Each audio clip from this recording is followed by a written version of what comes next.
all things bright and beautiful, all creatures great and small, all things wise and wonderful, the Lord God made them all.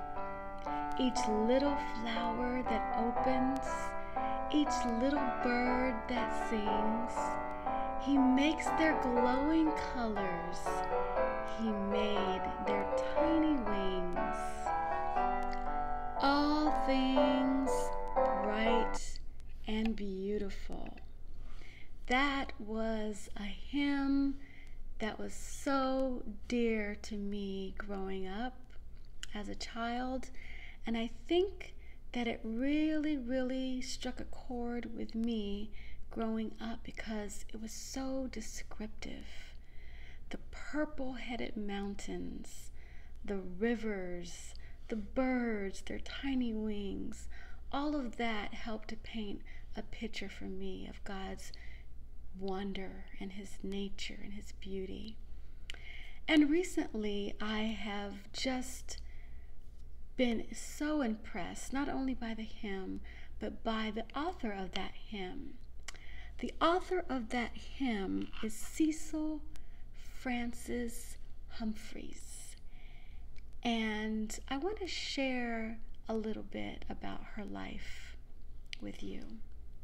She was born in Ireland in 1818, and when she was a child, she kept a school journal and she would fill it with poetry.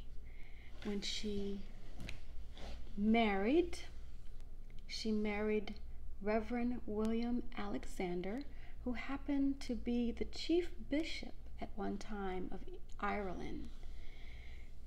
But what is most striking about Cecil is how she showed her concern for the disadvantaged. She would travel many miles every day just to visit the sick, the poor. She would clothe them. She would feed them. She would give them medical supplies. She didn't stop there. Her and her sister also founded a school for the deaf. She wrote poetry. She wrote hymns, over 400, around 400. And the hymns that she wrote were hymns that won their way to the hearts of the young and found a home there.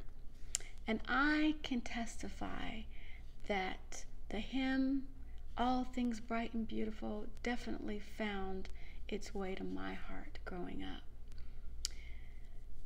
Cecil understood the gospel commission.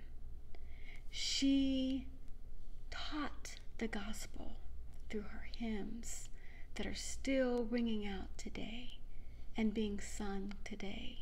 She also lived the gospel in meeting the needs of others. You see, when it comes to the gospel, we cannot do one without the other. We must teach it, but we must also live it. This too is our calling. We must teach the gospel, but we must also show the gospel in our lives and be the sermon to others. This is our mission as Christians. And I'm so grateful for the example that Cecil Humphreys Alexander left for us.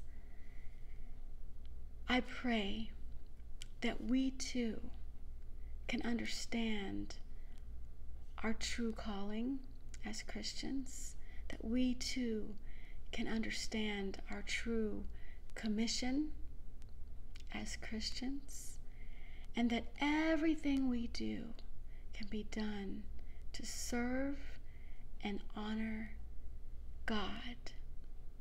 And I pray that He may give us the strength to do so.